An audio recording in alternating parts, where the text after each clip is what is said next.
그래서 중앙을 잡고 있던 선수가 추가적으로 투입이 될 수밖에 없는데, 그러면은 손흥민이 족족 중앙에 비게 되는 쿨루셰프한테 찔러주면서 위험 지역에서의 공간을 허용하게 된다.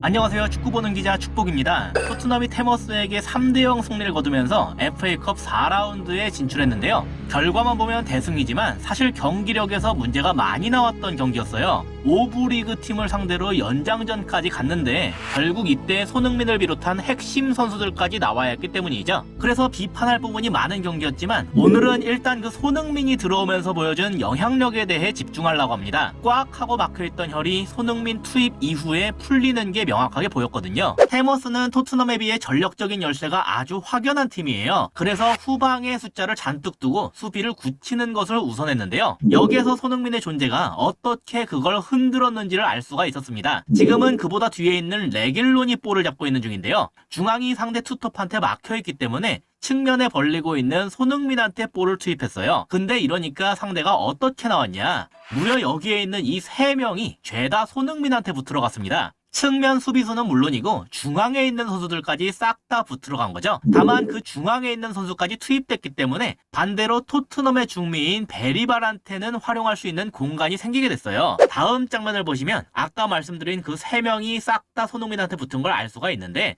원래 베리발을 잡아줘야 될 중미하고 측면 수비를 담당해야 될 선수가 모두 손흥민한테 붙으니까 이렇게 중앙에서 측면으로 빠지는 베리발한테는 아무도 붙을 수가 없게 됐습니다. 그리고 이 정도로 손흥민한테 숫자를 투입했다면 손흥민으로부터 볼이 투입되는 것까지도 확실하게 막아야 됐는데, 여기에서 손흥민이 침투를 하는 베리발한테 완벽하게 볼을 넘기기까지 성공했어요. 덕분에 베리발이 비록 측면이긴 하지만 최전방 지역에서 꽤 넓은 공간을 가진 채 볼을 가질 수가 있게 됐죠. 안타깝게도 여기에서의 패스가 막히면서 슈팅까지 이어지진 못했지만 손흥민의 존재가 어떤 식으로 도움을 줬는지는 알 수가 있는 장면이었습니다. 이렇듯 손흥민이 자기한테 수비수들을 붙이도록 만들어 놓고 거기에서 발생되는 공간으로 들어가는 동료에게 찔러주는 모습은 계속해서 나왔습니다.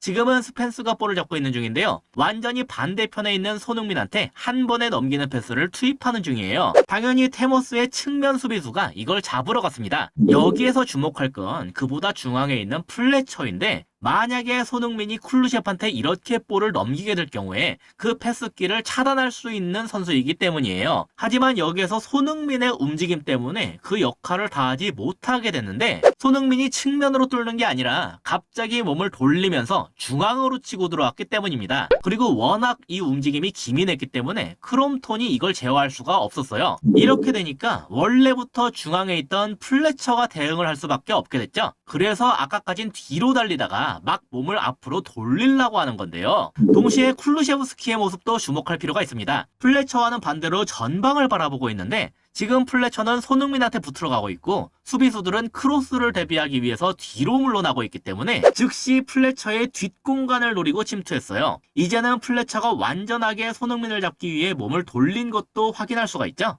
그리고 아까와 마찬가지입니다. 이렇게까지 손흥민한테 투자를 했다면 손흥민이 찔러주는 패스까지도 차단을 할 수가 있어야 됐는데, 손흥민이 이 둘 사이의 공간으로 완벽하게 찔러줬기 때문에 여기에서 공간을 확보한 채 볼을 받은 쿨루셰프이 슈팅까지 가져갈 수가 있었어요. 그리고 이게 결국 두 번째 득점으로 이어지게 됐죠. 각도가 그다지 좋지 못한 상황에서 득점을 성공시킨 쿨루셰프도 대단했지만 선수 2명을 자기한테 묶어놓고 침투하는 동료 움직임을 확인한 후에 수비 사이를 뚫는 정확한 패스까지 보여준 손흥민의 모습이 상당히 인상적인 득점 장면이었습니다. 이게 상대하는 입장에선 참 막기가 곤란했던 게, 손흥민이 측면에서 이렇게 중앙으로 들어오는 움직임 자체는 제어를 하기가 너무나 어려웠고, 그래서 중앙을 잡고 있던 선수가 추가적으로 투입이 될 수밖에 없는데, 그러면은 손흥민이 족족 중앙에 비게 되는 쿨루셰프한테 찔러주면서 위험 지역에서의 공간을 허용하게 된다. 이번 장면도 쿨루셰프한테 완벽하게 찔러줬고 쿨루셰프에게 허용된 공간 자체도 상당히 넓었지만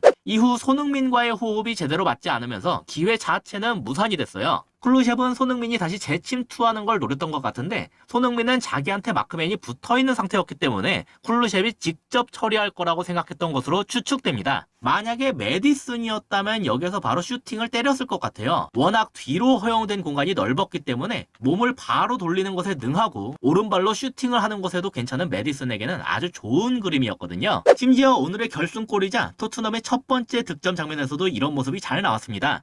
지금은 토트넘이 수비에 성공한 직후에 역습을 나서는 상황인데요.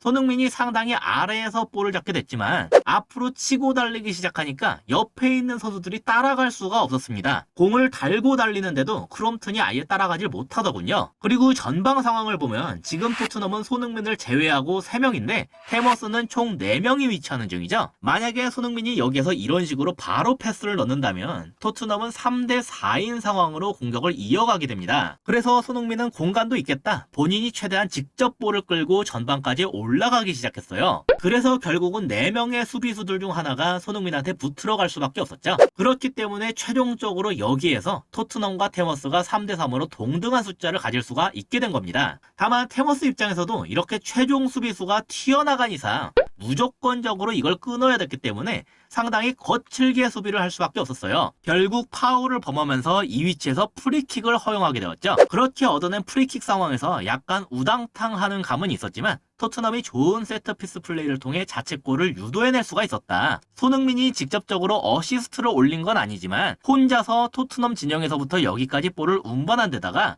상대의 파울을 유도해 프리킥을 얻어내기까지 했으니까 손흥민의 영향력이 상당했다고 볼 수 있는 득점 장면이었다. 그렇게 정리할 수가 있겠죠. 다만 손흥민이 없을 경우에 다른 선수들이 이런 영향력을 보여주지 못한다는 건 굉장히 아쉬운 일이에요.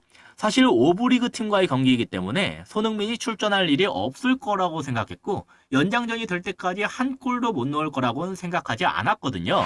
선수들 체력이 없다, 부상이 많다, 포스테코글루 감독은 그런 말들을 하고 있는데 이런 경기들에서조차 핵심 자원들이 계속 나올 수밖에 없다면 당연히 선수들 체력도 없고 부상도 많을 수밖에 없지 않나, 그러한 우려를 지울 수가 없는 경기이기도 했습니다. 이상으로 오늘의 영상을 마치도록 하겠습니다. 시청해주셔서 감사합니다.